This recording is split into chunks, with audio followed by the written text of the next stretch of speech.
Once again, welcome to our meeting. I hope you're all doing well. This meeting will count as one meeting recertification credit for certified recycling professionals. As a reminder, recertification forms are due to Carol Broccoli by December 31st.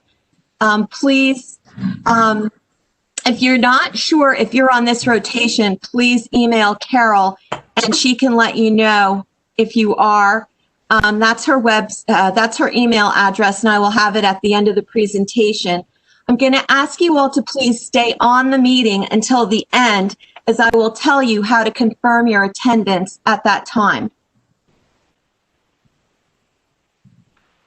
So this has been a challenging year for all. Needless to say, there's been a lot of confusion about what is acceptable in the curbside recycling stream and what is not. There are so many misleading messages printed on boxes and bags and envelopes. As you can see here, this envelope is paper with a bubble liner. Although the message says you can recycle it, it is not acceptable in the recycling stream. Please reuse or put that into the trash.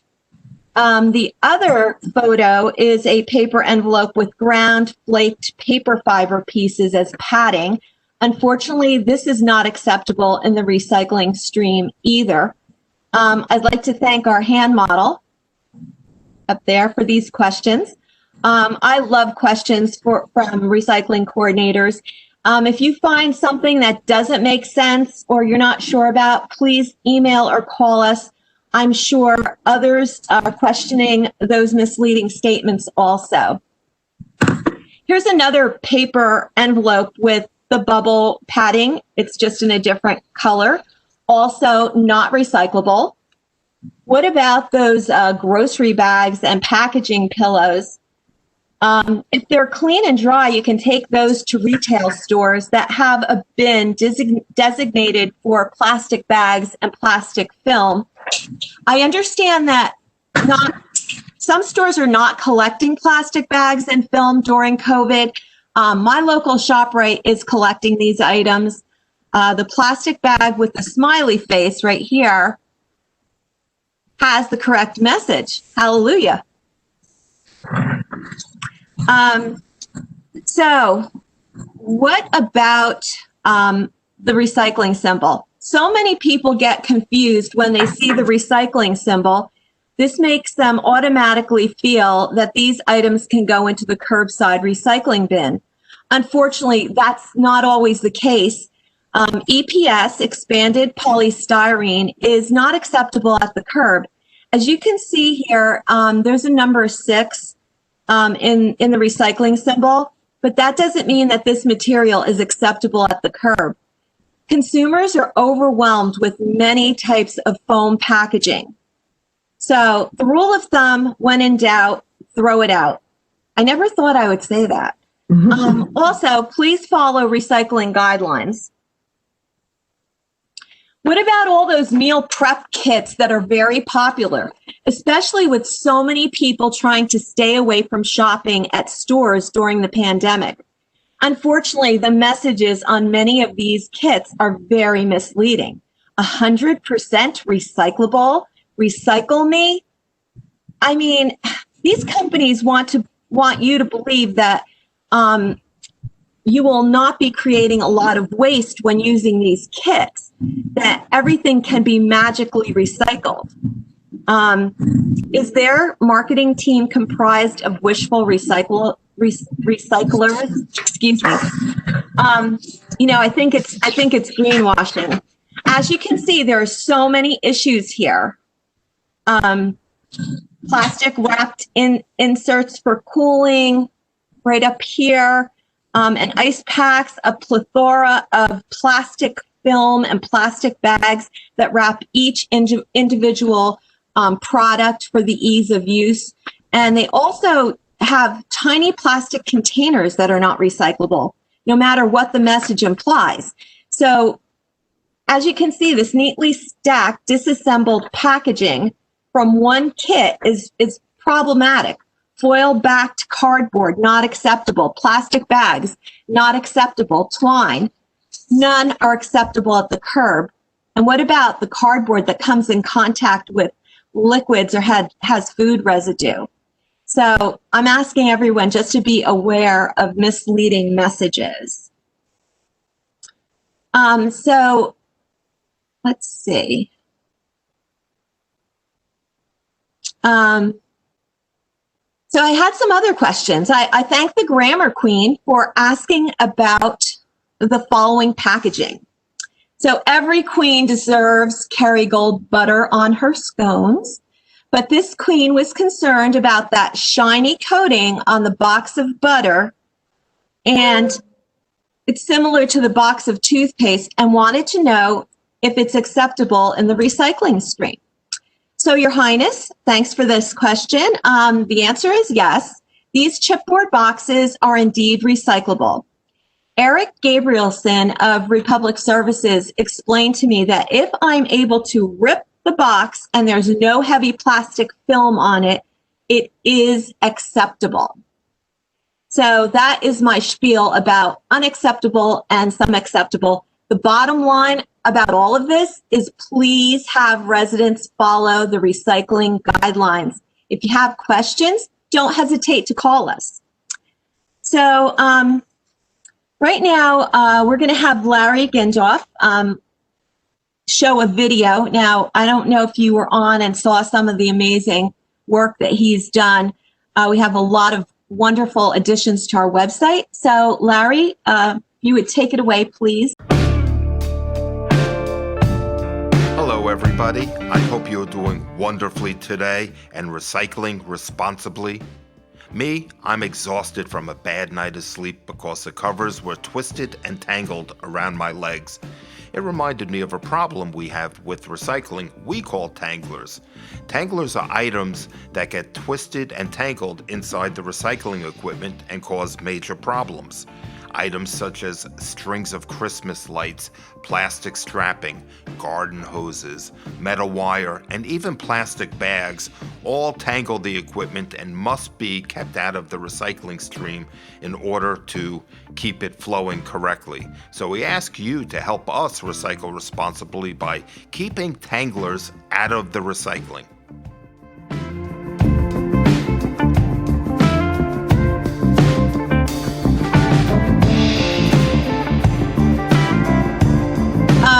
So I just wanted to let you know that there's a new bag ban bill in place. On November 4th, Governor Murphy signed Bill S-864, which prohibits the use of single-use plastic and paper bags in all grocery stores and food service businesses statewide. This bill is a significant step to reduce litter and pollution that these products create. Starting on May 2022, single-use bags, both plastic and paper, as well as disposable food containers and cups made out of polystyrene foam will be banned. Moving forward, the focus throughout the state will be on using reusable bags. You can see the link for the bill. Please feel free to read it. This bill will actually take the place of municipal and county bag ban ordinances that were adopted earlier. There were so many different variations and no consistency. The new bill will provide a uniform statewide standard to phase out disposable bags and encourage the use of reusable bags. The bill provides some alarming information that I would like to share with you.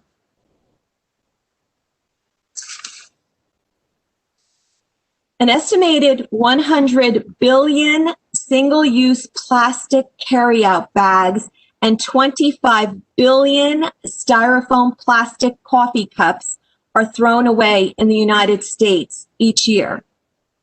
The legislature further found that in 2017, only 8.4% of plastics in the United States were recycled. Most single-use plastics were disposed of in landfills, or sometimes they're incinerated, and oftentimes end up as litter and make their way into waterways and oceans. Unfortunately, the plastics released in the environment do not biodegrade, but they break down into smaller pieces known as microplastics, which accumulate in natural environments and are eaten by fish and other marine life. As plastics break down, they release harmful chemicals into the environment, which have been linked to health problems in humans. The breakdown of plastics impacts water quality. The legislature further finds that approximately 8 million tons of plastic end up in the oceans annually. Without action, scientists estimate that by 2050, the mass of plastic pollution in the ocean will exceed the population of fish. This is very scary. And it's very sad because it's up to us. I mean, we can make a difference. The New Jersey Clean Communities Council and the New Jersey Food Council are promoting Choose to Reuse. It's a campaign to ensure accurate and consistent information and branding making it available to the counties and municipalities statewide. And more information about all of this will come forward. We're going to be talking a lot about it in 2021. Purchasing reusable bags is an allowable expense for Clean Communities grant money. And as I said, we'll have plenty of updates as the program is rolled out. New Jersey Clean Communities Council is to play a significant role in Choose to Reuse. So that is my information about this. So I'm wondering if Larry, can you I am back. Fortunately, I lost my internet for about 5 minutes. I was praying that this meeting was going on without me, and it was. So my prayers were answered. So that is wonderful. So tell you what, in between introducing our next speaker, I know you spoke about the acceptable, unacceptable materials, Yes. as well as the bags and the litter pollution. So I'm going to play just a couple of new videos that we've been producing here at the MUA, showing some of our promotional videos about anti-litter, good environmental messages, which we encourage anyone to link to, and also put on their own websites with sharing these videos. So I'm going to start one over here.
Okay, so that was one of them. And now let me show you some work we've been doing, if you don't mind, regarding some of our website work. And we developed some help that you could use for your family and friends to teach them about some of the do's and don'ts about acceptable and unacceptable items when we're talking about single stream recycling for those who do single stream recycling. So on my screen right here, I am showing a copy of your Municipal Recycling Coordinator's website, where on the right side over here, we added a few new games for your friends and family to enjoy. So I want to show you what they look like at this point. And the first one I'm going to click on the right side, we called Single Stream or Garbage. So I'm going to click it. and hopefully you see it. Yeah, that looks like it's working. It's loading. And this is a game that's easy to play, and it just drills you about what is acceptable and unacceptable to recycle. So you hit the play button, and in essence, you'll be using your arrow keys to select, does something go in the garbage or the single stream recycling? Fishbone, that's easy. It goes in the garbage, right? Whoops, I'm hitting the wrong keyboard. Okay, number 4, recycling goes in the garbage. A plastic bottle goes in recycling. Styrofoam cup in garbage. Number 5, recycling in recycling. Whoa, number 1, I'm wrong about that. A cup also in recycling. I'm wrong about that. And I just lost there. I apologize. I did a terrible job on that. Let me try that again. Number 2 obviously goes in recycling. And now the plastic cup goes in the garbage, as well as the apple core, as well as the unfinished turkey bone. We have an envelope is recycling. The fish bone goes in the garbage, and the empty cup goes in the garbage. Another plastic empty cup goes in the garbage. Number 4, recycling is garbage. Number 2, recycling is recycling. Styrofoam cup, I'm sorry, it's going faster. It's getting a little tougher. We have aluminum plastic bottles go in there. Styrofoam cups in the garbage. So this is a game that goes like this, and it really does drill you on what goes in the proper recycling or garbage. So play with it. It will teach yourself what to do, and I encourage you to do it and see if you could break 100. You know what? If you break 100, right now I'm at 21. 100's pretty good, and by the time you're with that, you certainly will know what your plastics are that you're supposed to recycle. Number 1 goes in recycling, envelope goes in recycling, and I'm going to let this now just fall to the ground and end this game, but you can see what this game is like. So I certainly encourage you to play this game and show it to your people in your program. So that's our what we call single stream or garbage game. Now, if that's a little too easy and childish for you and you need a little challenge, we also developed another game similar to it we call Drive to Recycle that I just clicked there. While that's loading, this game is similar in that you're driving a recycling truck down the road, and here you intend to drive into recyclables and you want to shoot the garbage items that come toward you.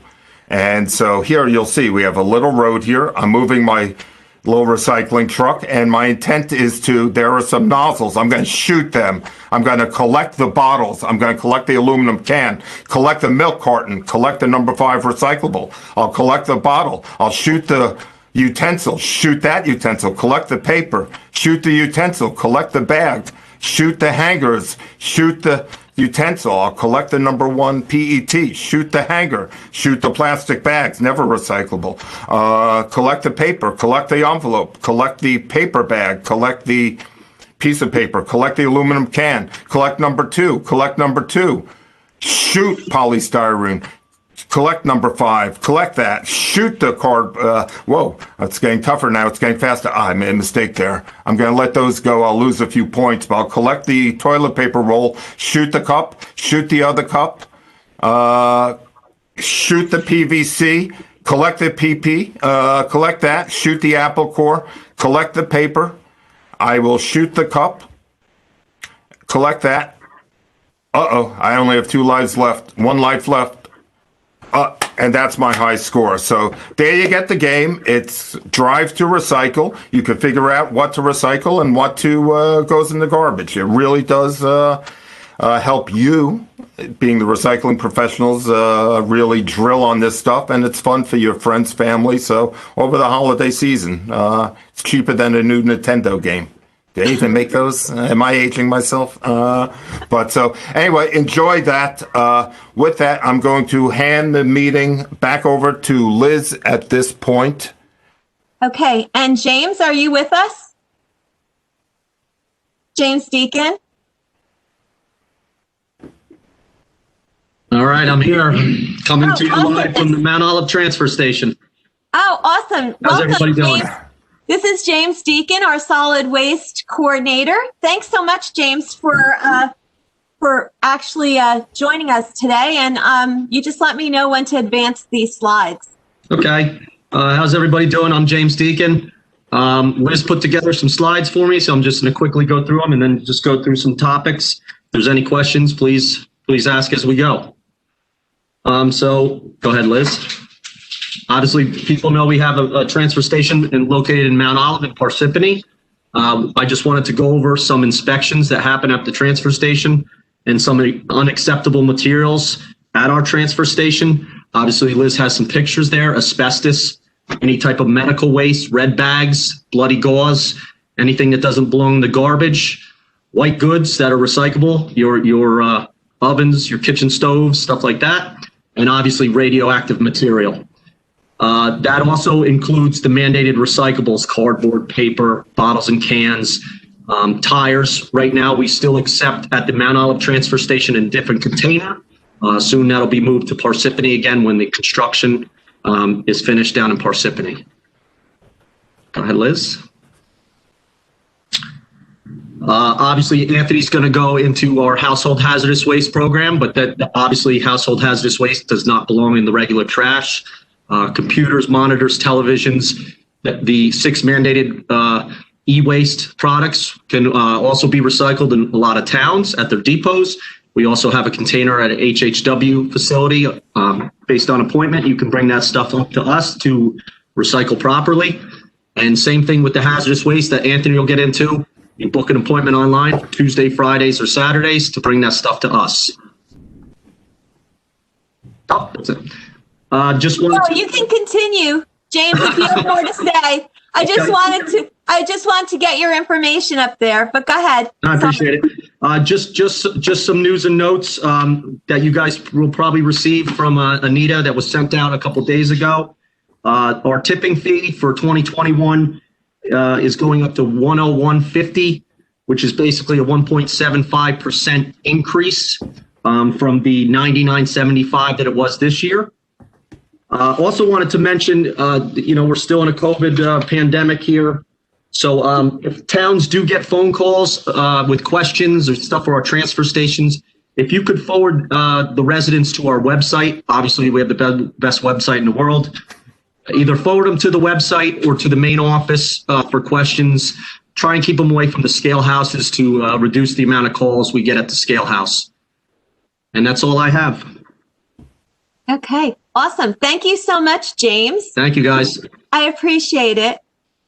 Next, we are going to have Anthony Marone, and he's our household hazardous waste and vegetative waste specialist, and he's going to need to share the screen.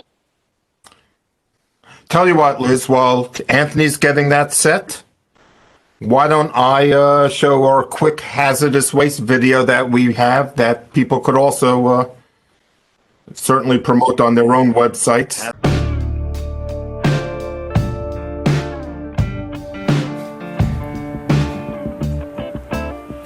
Hi, I'm Anthony Maroney from the Morris County Municipal Utilities Authority, and I'd like to thank you for joining me today to learn about the MCMUA's Household Hazardous Waste Disposal Program. This program is designed to provide Morris County residents with an environmentally sound way of disposing of hazardous materials from their homes. Items such as gasoline, spray paint, and solvents are just a few things we accept in this program. Thank you. The MCMUA provides 2 options for hazardous waste disposal, one of which being our event days, which we operate in different locations around the county, and the other being our permanent facility, which is accessible by making an appointment online.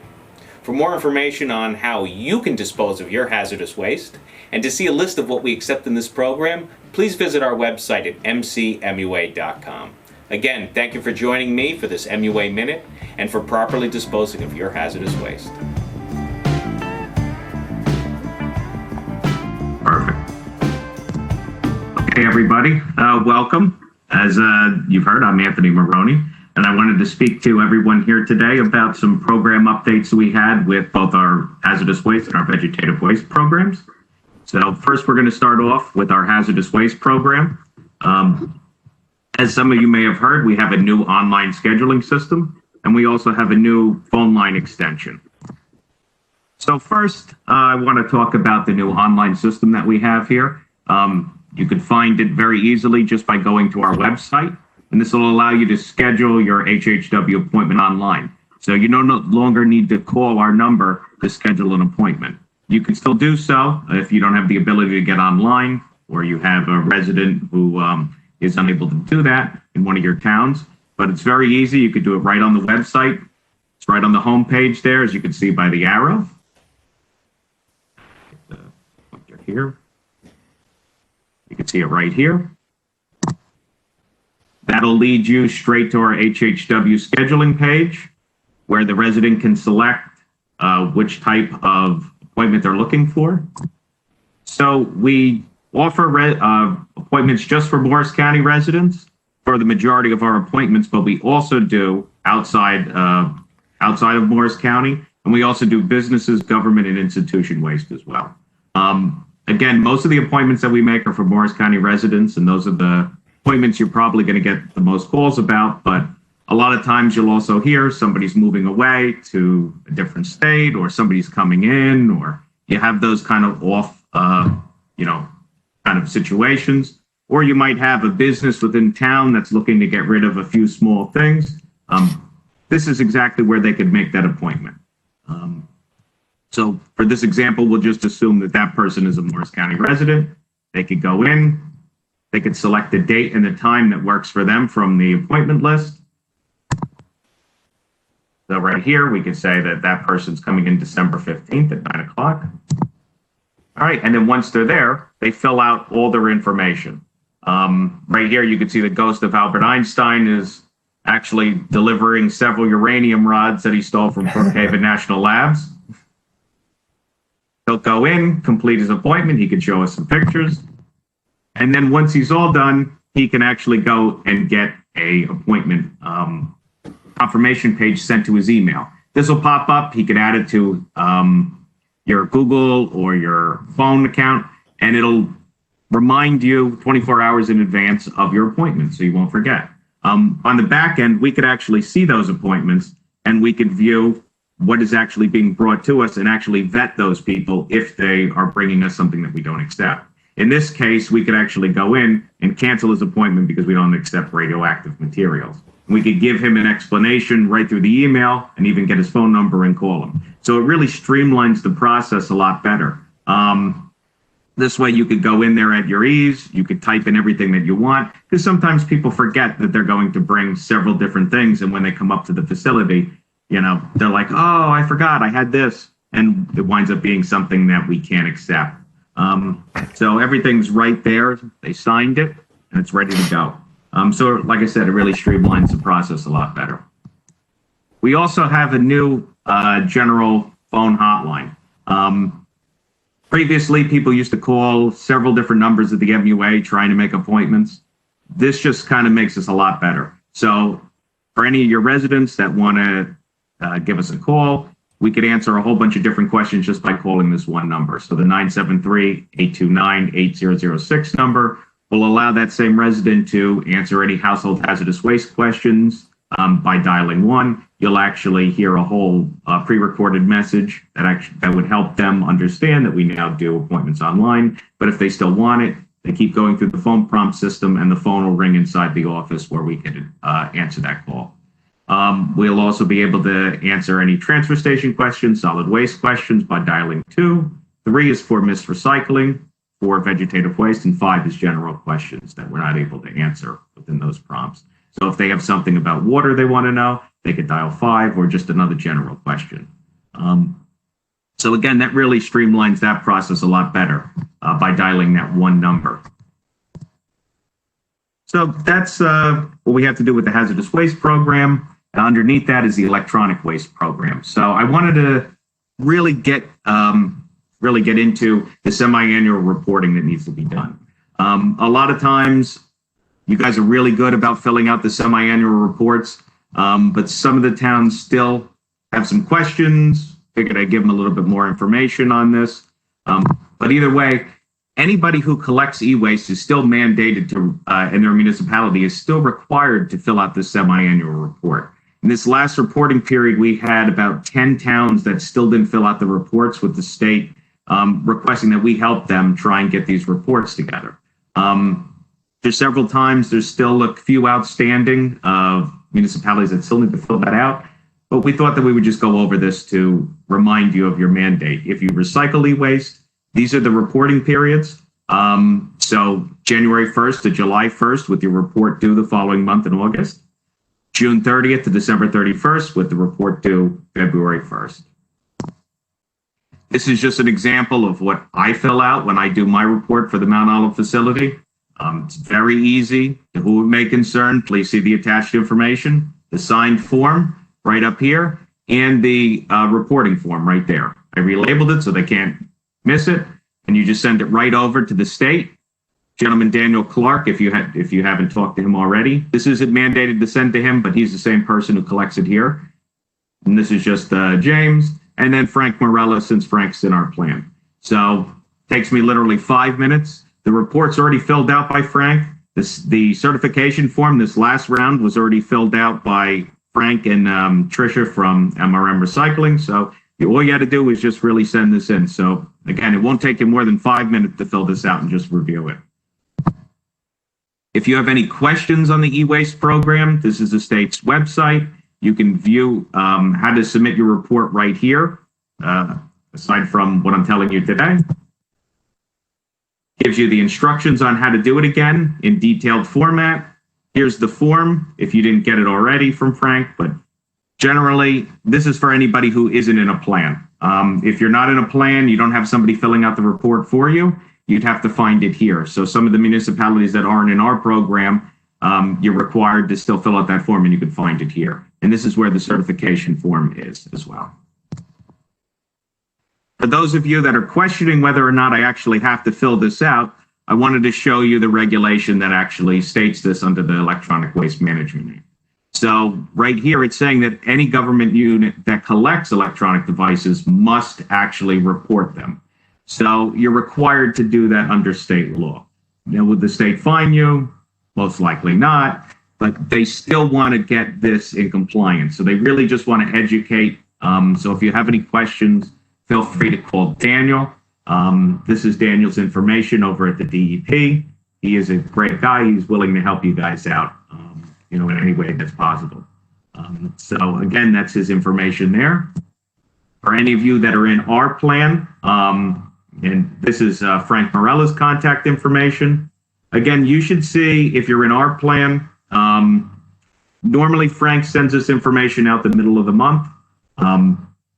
Sometimes it's a little bit later. Now, he has to collect all this information from his recycler. He has to verify it, double check it, make sure that it's good, submit that to his stakeholders, and then he sends us the report that for those of you that are in our plan. So it might take it a couple of weeks. He always sends it at least, either 2 or 1 week left. Again, should only take 5 minutes, but the state understands that it's a complicated process and it takes time.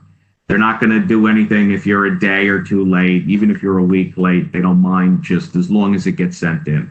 But once it gets to the 1 month, 2 month, 3 month, it gets to the next reporting period, that's when they start looking to make sure that those reports are in because it's mandated to do so. But any questions, your email, if you're in our plan, is going to come from Frank. He's going to send you the report with the certification form just to send in. Okay, so that's all I have on the hazardous waste program. So I also wanted to talk to everyone today about the vegetative waste program that we run.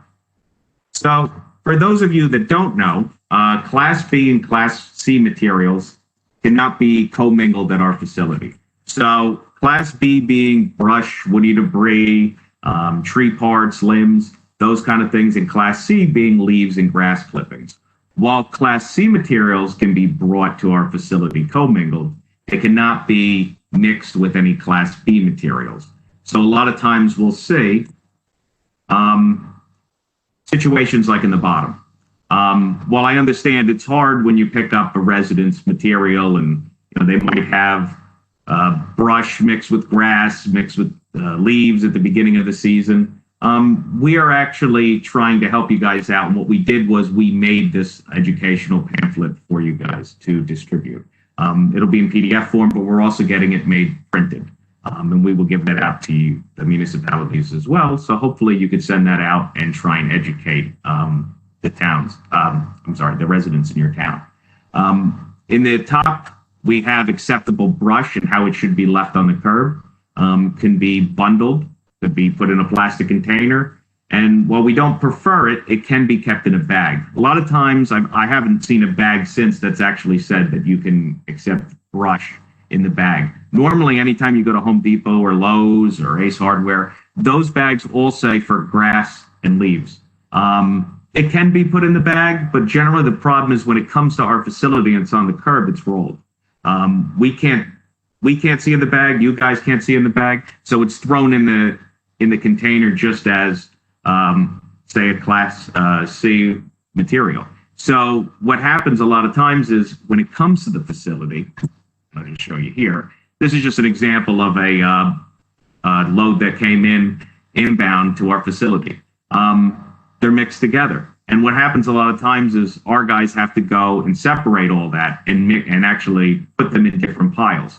Part of that being that the material that we make, so compost needs to be separate from mulch. So our guys would have to get out, move that material, try and move it with the loader, see what they could do as best as they can. And then when our inspection comes, our inspector doesn't want to see this. So it all has to be mandated to be separated. So anything that you could do would help. This is an example of something that was actually picked up off the street. So a lot of times to be helpful, if you could, would just be use 2 different trucks if you can. There's no reason why that should be kept, picked up at the same time. Here's an example of something that was picked up off the curb. So as you can see, the top arrow, you see the class, you see the brush, and on the bottom, you're going to see the leaves mixed in with the bags. So it's very hard to tell what's going on here. This was just something at a depot, actually. So everything was thrown together. And one of the other things that we're trying to do this year is make signs for the depots as well that would hopefully help out you guys there that'll say brush, grass, and leaves. So hopefully the resident is more directed on where to throw the waste before it's source separated before it comes to us and we don't have this issue. So that's just one of the things that we see coming in there. The second thing that we see a lot is contaminants coming in at our sites. So here's another section of our plan that says that we can't have more than 1% contaminants. And that's practically impossible for anything coming in. Just to show you an example of what we have here, this is our screening operations that we do once a year. This just so happens to be at Mount Olive. So you can see the first, right here, you can see the first pile. This is all screened compost coming out of the screener. The second pile is all contaminants. So this is roughly 10 cubic yards going into the hopper here, and this is what's coming out. So you could see how much uncompostable material is. All of that has to be thrown out at the transfer station. We try and do our due diligence and throw it through the screener a couple of times. And just as an example, this is a little over 5 cubic yards of contaminated material, costing about $736. So it's a lot of money we have to pay on the back end. And it's not so much the money, but think about the contaminated material that could have been avoided. This is somebody throwing rocks in a bag that did yard work. This is somebody throwing in flower pots or used gardening tools. I mean, a lot of times this stuff could be avoided. So just trying to get out there and educate the public is really what we're looking for here. Because a lot of times this is from what's picked up off the curb, but it's also from what's brought to us inside the depot, which is concerning as well. So, we just want to try and break that habit if we can. And we're willing to help you out with educational material, signage, whatever you need. To drive this point home even further, this year when we did screening, look at the numbers that we had for each facility. For most of you that bring us material, you know that we don't accept bags at Parsippany, and that we try and limit the operations of bags to Mount Olive. So generally, the Mount Olive operation's dirtier than Parsippany, but you can still see they don't lag. Parsippany doesn't lag too far behind Mount Olive. They still have a lot of material that's going in as contaminants. And this is usually the one that we can get away with doing this as unscreened. There's no way we can avoid not screening this material. A lot of times, even when we get to that point, we can't even get rid of it because it's so contaminated. Now that we screen it, I mean, the screening operations cost us a lot of money, but just alone, if none of this material was screened, it would be virtually impossible to get rid of. And that's reflected in the pricing. Pricing for unscreened material is $5 when screened material is anywhere from 16 to 18. So you could see how that gets around that. And even that's just a number. A lot of times you can't even give the stuff away for free. So again, just this year alone, 235 tons, roughly 450 comes up to 455 cubic yards, $23,559.96 in disposal costs. So it's a lot of money, and you can't reuse it. So, but a lot of it could be avoided. And this is just an example of a load of grass that came into the facility. This truck was used to previously pick up cardboard. So instead of cleaning out the truck, this is a municipality. Instead of cleaning out the truck before that, they just threw the grass in there, did their veg waste day. So you'll see in the bottom, the gentleman's actually picking up all the material that came out. But this truck was ready to drive away, and I understand that, what goes on. The guy's got a job to do. He's busy. But again, this would have gone straight into the pile, would have been turned up with the scarab, and then there would have been little pieces of plastic, cardboard, all kinds of stuff. You can see the plastic.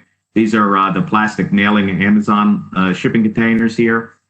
So there's all different things that are in here that would have just been left away and then would have made its way into the compost.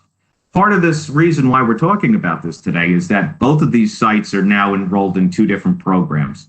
The Parsippany site is enrolled in what's called a Certificate of Testing Assurance. So the compost can be sold at bigger construction sites, can be sold at Home Depot, Lowe's, and say bags of Scott's compost or mulch. You'll also have at Mount Olive, we're enrolling it in what's called the Omri program, which is the Organics Material Review Institute, where that material, once screened, can then be turned into a product that could be used in, say, Miracle Grow's products, bagged, or used in an organic farm. So we roughly get about anywhere from 5 to 6 tests a year. And that's just one of the ones that we have to do to be accessed into this program. We also are required to do heavy metals, pesticides testing, tons of different things. So, and if we can't meet those mandates, we can't sell our product. That means that it stays on site, and then we can't accept your material the next year. So if I can't get rid of my compost, I can't accept then your leaves the following year. So it's a big problem for everyone. This was an example of a box of grass that was left at a depot. So, and this is just the bottom. So these are all oil filters that were thrown in there, cardboard, shipping containers. This was all in the bottom of the box that came in. This person left from the municipality. We had to call them back. The municipality had to come. They sent 4 or 5 guys. They picked through all the grass, and they had to pick up all these contaminants outside of the grass. And part of the problem too is those oil filters then contaminated the grass that was in here. So not only did we made them pick up the contaminants, we had to throw out this material here. We did that. So it's a problem. If this happens too much, unfortunately, we'll have to, tell people that they can't come or bar someone from access to the facility. And some municipalities are worse than others, but we generally try to work with everyone. This is this example. This was thrown actually on the top, on the left-hand side. These are targets. Looks like they were used for archery or whatever. But this was on top of a load of brush that came in. Obviously, we can't accept that. Painted wood, processed wood. And this, on the right-hand side, I'm assuming this was an electronic waste box or something of that sort. But this was actually a box that was at a depot that was brought to us in, I think it was grass and leaves. So again, we don't accept these things, but our guy went out, pulled all these things out. We were actually nice enough to dispose of this on our own accord and not call the municipality back and make them take it away or pay for the disposal. But our permit says that we can't accept more than the 1%, and the rules and regulations that each municipality signs before they could be allowed to be brought in here says that each one of you could pay or be barred from doing this. So we really try and work with you. No municipality has been barred yet. These are examples of things that have been picked up off the street. I don't know how somebody got around that plow, but that was on the side of the road on the left-hand side. Mechanical equipment, bowling ball was in a bag that was picked up off the street, giant rocks. Part of the problem of this is when it gets thrown in the tub grinder, these things shoot out. If our guys don't see this, say they throw a bag of vegetative waste into the tub grinder, and that bowling ball is going to shoot straight out at somebody. Now, that could be our workers. It could be one of the municipal workers that are driving by, dropping off something. So it's a big problem. And not only will it shoot out, but it breaks the machine, costing thousands of dollars in repairs. As an example, at our Parsippany site, the grinder went down. It had to get fixed. And that actually forced us to close the site for a couple of days. So it's a big problem. And if you could do anything to help us, we would certainly appreciate it because we're all in this together. So again, just few examples of what we're trying to achieve and to make everybody aware of what's going on. That's my contact information if you guys have any questions. And that's it. So thank you. Awesome. Thanks so much, Anthony. That was a really great presentation. Thank you. Larry, I think you're going to show some videos before we conclude the meeting. Everyone, please stay on to the end because I will give you the actual instructions as to how to confirm your attendance. So thank you, and please stay with us. Thanks, Larry. Sure. So I think I'm going to take a few seconds here to just give a quick tour of some of the portions of the website that I think will be interesting and applicable to our municipal recycling coordinators. So here in front of us, I'm going to the homepage of mcmua.com. Many of you may have gotten to this webinar through the website where I put a little link of it up here. So just so you know, we try to keep it simple, but down in the center column here, down the fifth bullet down, I have something called Municipal Recycling Coordinators, where we have developed a page just for the Municipal Recycling Coordinators in Morris County. So I'm going to click on that now, bring up that page, and this is our Municipal Recycling Coordinators page. Most importantly, over the time, and we will start this at the beginning of the year, we will start entering tonnage grant information that we gather at the county level. So here you see that we've been doing it for over a decade now, and we will start providing you that information. So for instance, here is 2019's list of tonnage grant information, and we list the companies that we have received grants from in the past, and some of them we don't receive from of that current year, but at least you could see previous presenters of information. So it's just good information for the Municipal Recycling Coordinator as you go ahead, start performing your tonnage grant compilation over the course of the next 6 months. You could use our website as a place to get information about that. Additionally, on your Municipal Recycling Coordinators page, we have this information that contains all the information about what it's to be a recycling coordinator in Morris County. A lot of it comes from our approved solid waste management plan guidance documents, so we certainly encourage any new recycling coordinator to read this, as well as to get a refresher for any of the people who have been around for a while. I'm going to continue down the site. We have a PowerPoint presentation here made by Ross M. Hull about a decade ago, but it still is very important to understand your permitting requirements for your municipal recycling depots. So I certainly encourage people to review that. I will keep going down here. We have information about mandated source-separated recycling. It's the most important thing we do here for recycling in Morris County. We have a section with flyers and graphics where we present you, for instance, a whole bunch of pictures we have taken over the years, which you could use, download at your own will, and use them for your own web pages and things like that. So we make it easy for you. And likewise, as we do graphics and flyers, we'll present them here for your own use.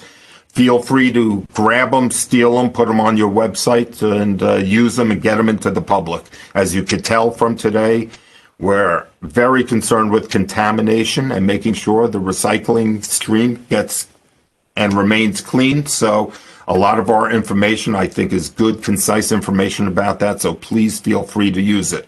I'm going to continue on, and we have information about the brush information Anthony went over.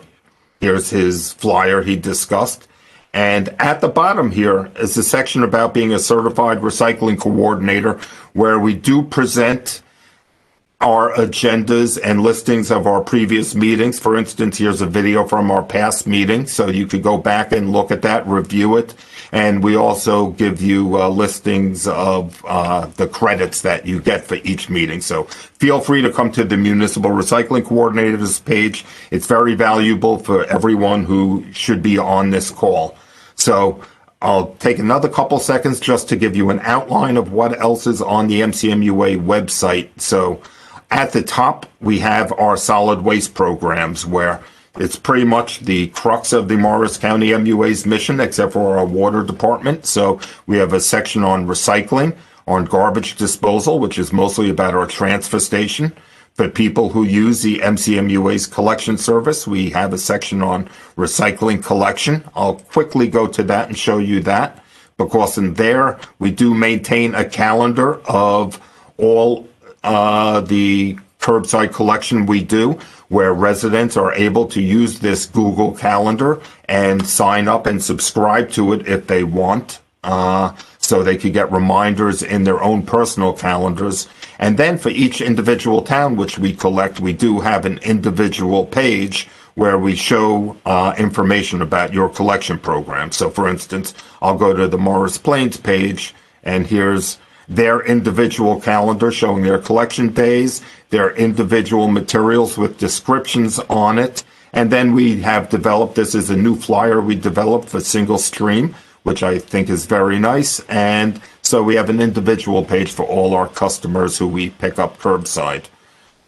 So direct people to that, look at it.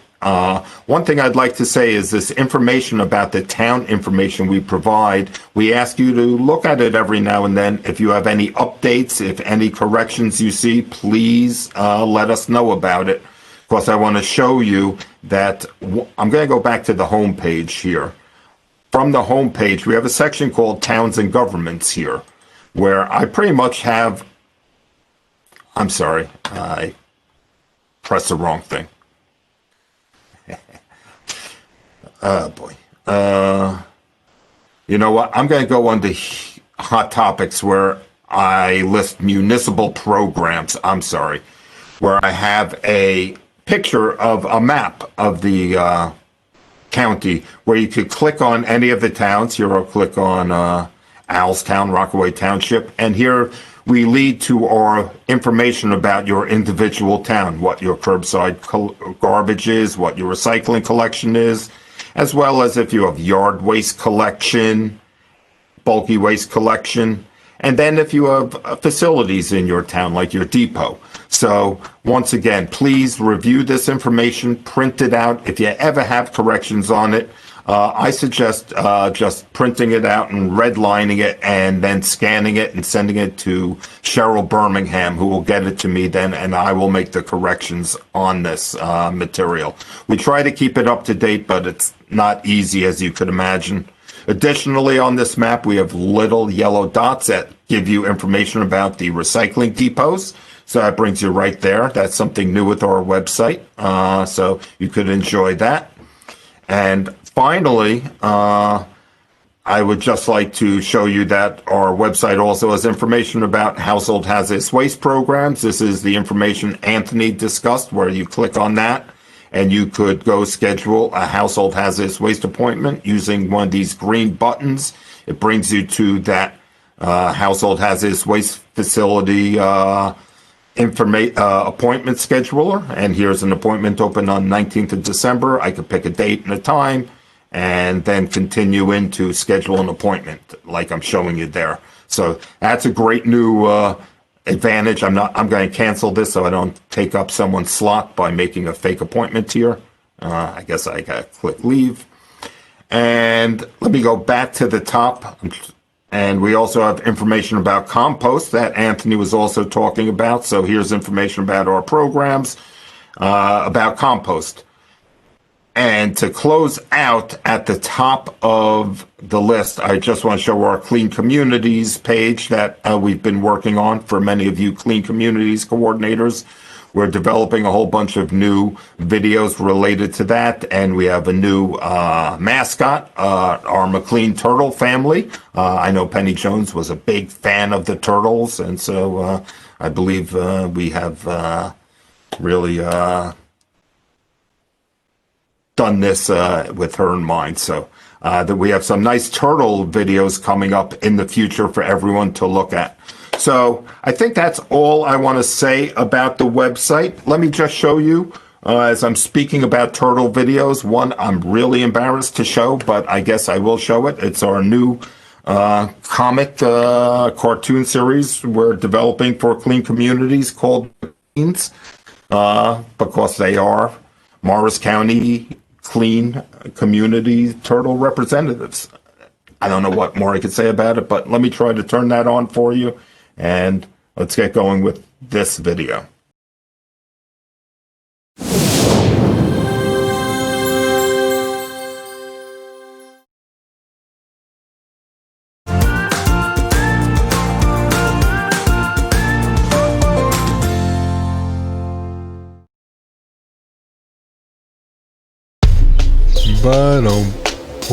Shelly! What a walk. Shelly! Sheldon! Did you take out the garbage? It's littered all over the place. Well, you know, Michelle, it's not my fault that people pollute. As a matter of fact, for the holidays, I was gonna take all the colorful plastic I find around the river and make a colorful decorative tree out of it for you and the kids. What do you think of that? Well, certainly not the turtle wax we're all hoping for. Why don't you just pick up the litter, put it in the garbage, before it floats down into some other turtle's home? Right, as usual, Michelle. But while I'm out picking up litter, I figure I'll scoop up a few of the tennis balls, soccer balls, and basketballs that I find around the river for the kids. Well, I hate to break it to you, Shelley, but the kids are not going to grow up to be Chris Everett, Pele, or Michael Jordan. We're turtles, you know. Yeah, but not just any turtle, because we are the McLeans, trying to help keep Morris County litter-free. So, now I'm gonna go out and pick up some litter. So I hope you have a wonderful day. Boom, boom, boom, boom, boom, boom, boom, boom, boom, boom, boom, boom, boom, boom, boom, boom, boom, boom, boom, boom.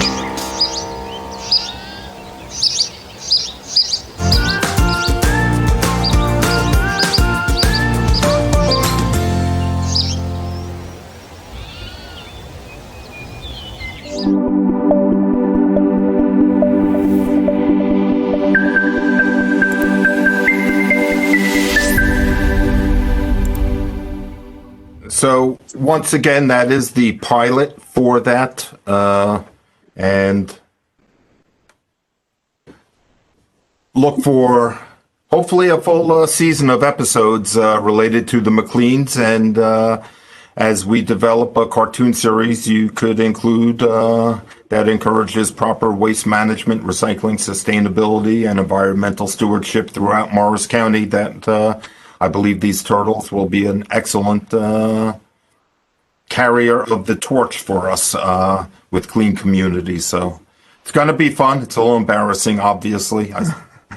So with that, I hope you all enjoyed that, and I'm going to hand it back over to Liz to close out the conference or the seminar. But I do see we have one question from Patty, which asks, I thought recycling certification credit was due January 31st, 2021.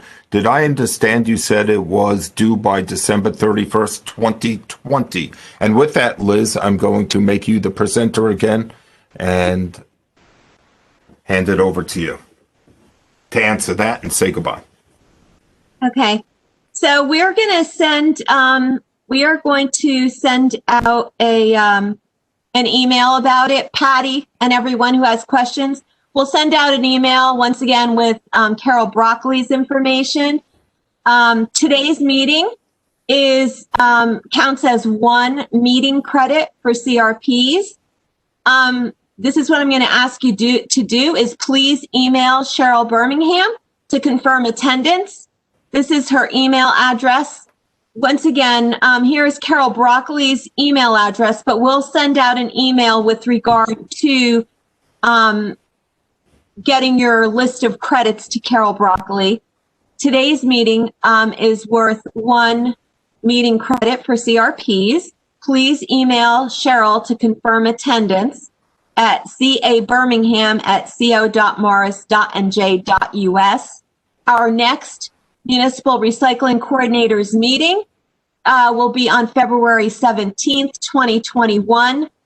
I just want to let you know that Erin Jensen will be our guest speaker. She will review the municipal tonnage grant reporting, and she will be happy to answer any of your questions. She's going to go through the entire class as if you were taking a class. It's no cost to you. I really urge you to join in on that one. It's a very important meeting.